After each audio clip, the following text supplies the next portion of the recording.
Merhaba arkadaşlar. Bu videoda delirme hissinden bahsedeceğim. Delirme hissi nasıl oluşur? Neler yapılmalıdır? Değerli arkadaşlar, bir insan organizması zaman zaman hasta olmadığı halde tıpkı hastaymış gibi bir takım belirtiler verebilir. O ya da bu sebeple. Daha önce bahsetmiştim. İnsan beyni sadece hasta olduğunda ağrımaz, insan başı sadece hasta olduğunda ağrımaz, çok yorulduğunda, bir şeyleri çok düşündüğünde de ağrıyabilir. Hatta bazen başınız ağrır, ortada görünür, fark edilir bir neden de yoktur. Bir neden olması dahi gerekmiyor bazen. Neden vardır ancak biz çoğu zaman onun farkında değilizdir. Bu neden her zaman hastalık olmak zorunda değil. Delirme hissinde de arkadaşlar bakın. İnsan organizması zaman zaman o ya da bu sebeple böyle bir his yaşantısı geçirir. Bunu siz bazen algılarsınız, bazen algılamazsınız. Ancak çoğu zaman bu algılanır. Bir delirme hissi ortaya çıktığında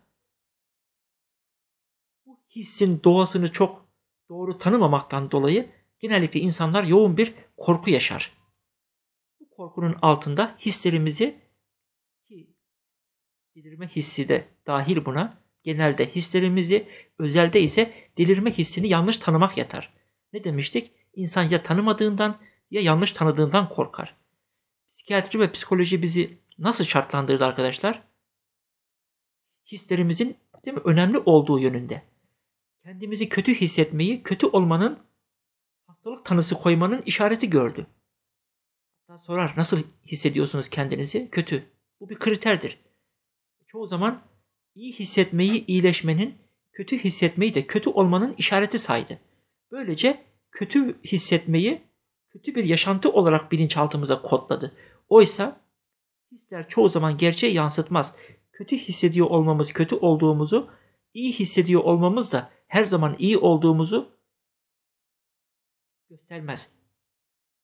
Bu bunun için yeterli bir ölçü değildir. Ancak psikoloji ve psikiyatri ne yaptı? Hisleri en temel kriter haline getirdi. Nasıl hissediyorsun?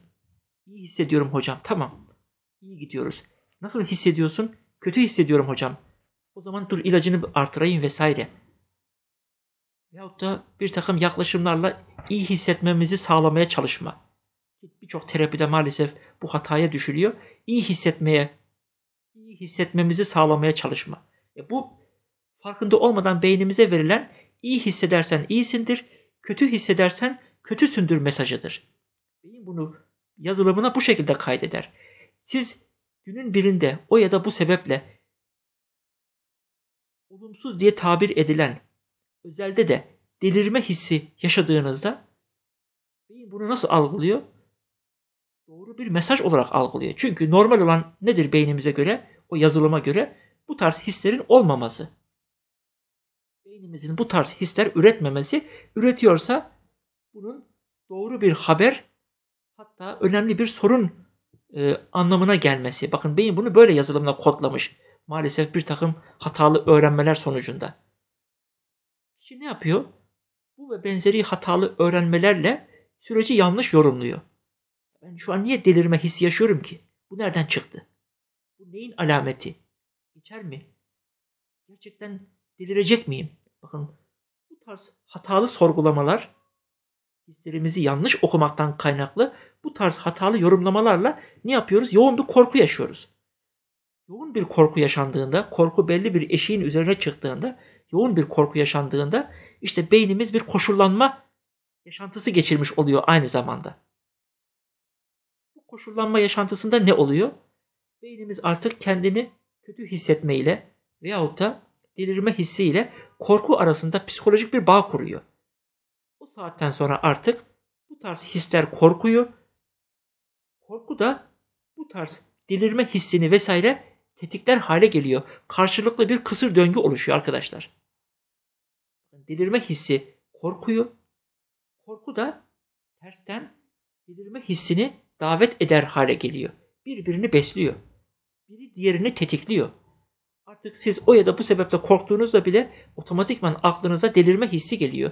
Ya da bir koşullanma geçirdiğiniz için beyin artık bu delirme hissini yazılımına kaydettiğinden dolayı ne yapıyor? En ufak bir delirme hissi de korkuyu tetikler hale geliyor.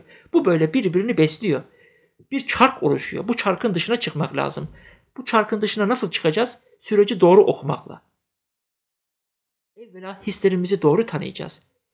Kötü hissetmenin kötü olduğumuz, iyi hissetmenin iyi olduğumuz anlamına gelmediğini öğreneceğiz. Siz bir sabah kendinizi dünyanın en kötü insanı hissedersiniz. Bu sizin dünyanın en kötü insanı haline geldiğinizi ispata yeter mi? Ertesi gün bu sefer de bir şeyler değişir. Buna bağlı olarak kendinizi dünyanın en iyi insanı hissedersiniz. Bir günde siz dünyanın en kötü insanı iken birden dünyanın en iyi insanı haline mi geldiniz? Hayır. Demek ki hisler gerçeğimizi yansıtmıyor. Hisler pek çok şeyden etkilenir. Hislere bakarak yol yordam belirleyemeyiz. Yaklaşım, arayış içine giremeyiz. Yaklaşım inşa edemeyiz. Arayış içine giremeyiz. Evvela hislerimizi doğru okuyacağız. Evet, benim beynim bana delirme hissi yolluyor. Ancak benim beynimin delirme hissi yollaması benim gerçekten de delireceğim anlamına geliyor mu? Hayır. Peki delirmeyecek olsaydım beynim neden böyle his yollasın? Yolluyor. Beynimizin böyle bir özelliği var. Çölde uzun süre susuz kaldığınız zaman serap görüyorsunuz. Göz bakıyor. Aslında gören beyin. Görme merkezi beyinde. Demek ki beynimiz su olmadığı halde su görebiliyor. Biz su olmadığı zaman su görünce delirmiş mi oluyoruz? Yahut bu delireceğimizin bir işareti mi? Veyahut da su gördüğümüz için mutlaka su vardır demek midir? Hayır. Ne su vardır, ne bu bir delirme işaretidir, ne de biz delirmişizdir. Demek ki beynimiz hasta olmadan da o ya da bu sebeple böyle yanılsamalar ortaya koyabiliyor. Bunu şuna benzetin arkadaşlar. Bir insan size kötü bir haber getirdiğinde sırf o haber kötü diye hemen inanıyor musunuz? Hayır. İnanmadığınız zaman etkileniyor musunuz? Hayır. Bir insan size dese ki 2 saat sonra seni biri öldürecek. Bakın, haber kötü bir haber. Bu haberi sırf duymuş olmak sizin etkilenmeniz için yeterli mi? Hayır. Bakın, bir şey daha gerekiyor. İkinci bir şey daha ihtiyaç var. Ne diyorum arkadaşlar? Bir şey tek başına sonuç doğurmaz. Bir şey başka şeyle birleşirse sonuç doğurur. Bir atak, bir takıntı, bir delirme hissi hatalı bir algıyla birleşirse ortaya etkilenme dediğimiz sonucu ortaya çıkarır. Psikiyatriye göre böyle değil. Atak geldiyse etkiler. Etkilenmemek için gelmemesi lazım. Delirme hissi ortaya çıktıysa sorun vardır. Sorunu çözmek için bu histen kurtulmak lazım. Hayır. Tek başına yeterli değil. İkinci bir şey daha ihtiyaç var. Yağmur yağacak. Bir de şemsiye kullanmayacaksınız ki ikisi birleşecek ki ortaya ıslanma çıksın. Bunun gibi. O halde ne yapacağız arkadaşlar?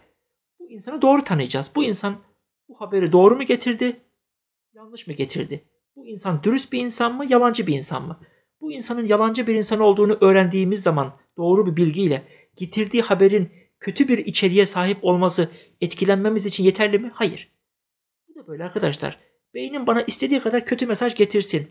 Beynim bana yalan bir haber getirmişse ben buna neden inanayım? Bir. İkincisi, inanmamışsam neden etkileneyim? Bakın, etkilenmeyi ortaya çıkaran inançtır. İnanmıyorsanız etkilenmezsiniz. Siz bir davranışta bulunduğunuz zaman o davranışın günah olduğuna dair bir inancınız yoksa sizi etkiler mi? Yani değil mi? Günah insanı neden etkiler? Günah inancından dolayı. O davranışın, o eylemin günah olduğuna inanmayan bir insan o eylemden etkilenir mi? Hayır.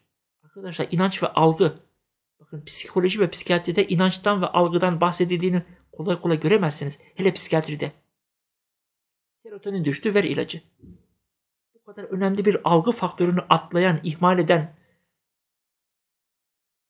bu kadar önemli psikolojik faktörleri yok sayan bir sektör, bir, iyi niyetli olabilir mi? İki, şayet iyi niyetlilerse bu işin doğasını doğru tanıyor olabilirler mi? Ya bir bilgi sorunu var, gerçekten de biliyor zannetme ancak gerçekte hiçbir şey bilmeme sorunu var, ya da gerçekten ciddi bir niyet sorunu var.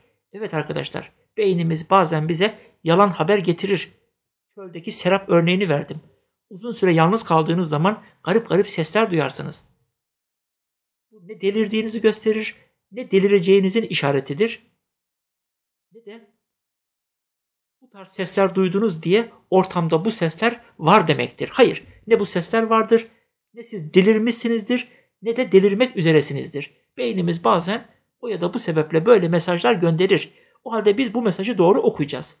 Mesaj aldım, o halde felaket var demeyeceğiz. Haber geldi, beni birinin öldüreceğinden bahsediliyor, o halde hemen korkayım. Bakın demiyoruz. Önce bir araştırıyoruz. Bu haber doğru mu değil mi? Doğru olduğuna inanırsak etkileniyoruz. Yanlış olduğuna inanırsak etkilenmiyoruz. O halde doğru tanıyacağız. Doğru etkileneceğiz. Neye inanırsak ondan o şekilde etkileniriz. Haberin doğruluğuna inanırsak etkileniriz. Haberin yanlışlığına inanırsak etkilenmeyiz. O halde hislerimizi doğru tanıyacağız. Kendini kötü hissetme algısı adlı videom var. İzleyin. Bakın bu da bir devrimdir. Bugüne kadar uzmanların hislere nasıl yaklaştığını lütfen araştırın. Kendini kötü hissetmeyi kötü olmanın işareti, delili, habercisi sayıyorlar. İnsanları kötü hissetme denilen duygusal yaşantıdan kurtarmaya çalışıyorlar. Böylece farkında olmadan kötü hissediyorsan kötüsün, iyi hissediyorsan ancak iyisin mesajı veriyorlar. Böylece bizi hislere karşı aşırı duyarlı hale getiriyorlar. Kaygı ve korku koşullanması yaratıyorlar.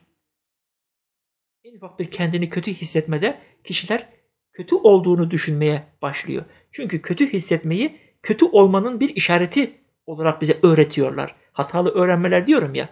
Hatalı öğrenmeler, hatalı koşullanmalar ve bunların inşa ettiği hatalı algılar ve hatalı inançlar. Kişi kötü hissettiği zaman neden korkuyor? Kötü hissettiği için değil. Kötü hissetmeyi gerçekte kötü olmanın bir işareti zannettikleri için. Ben kendimi kötü hissediyorum. Demek ki gerçekten kötüyüm. Burada bizi etkileyen kötü hissetmek değil. Kötü hissetmeyi gerçekte kötü olmamızın bir işareti zannetmek. Bunu maalesef psikiyatri ve psikoloji kurdu. Bu bağı. Bu bağı koparacağız, kırıp atacağız. Evet, ben şu an kendimi kötü hissediyorum ancak ben kötü değilim. Evet, ben şu an delirme hissi içindeyim ancak hisler her zaman gerçeği yansıtmaz. İnsan beyni zaman zaman gerçek dışı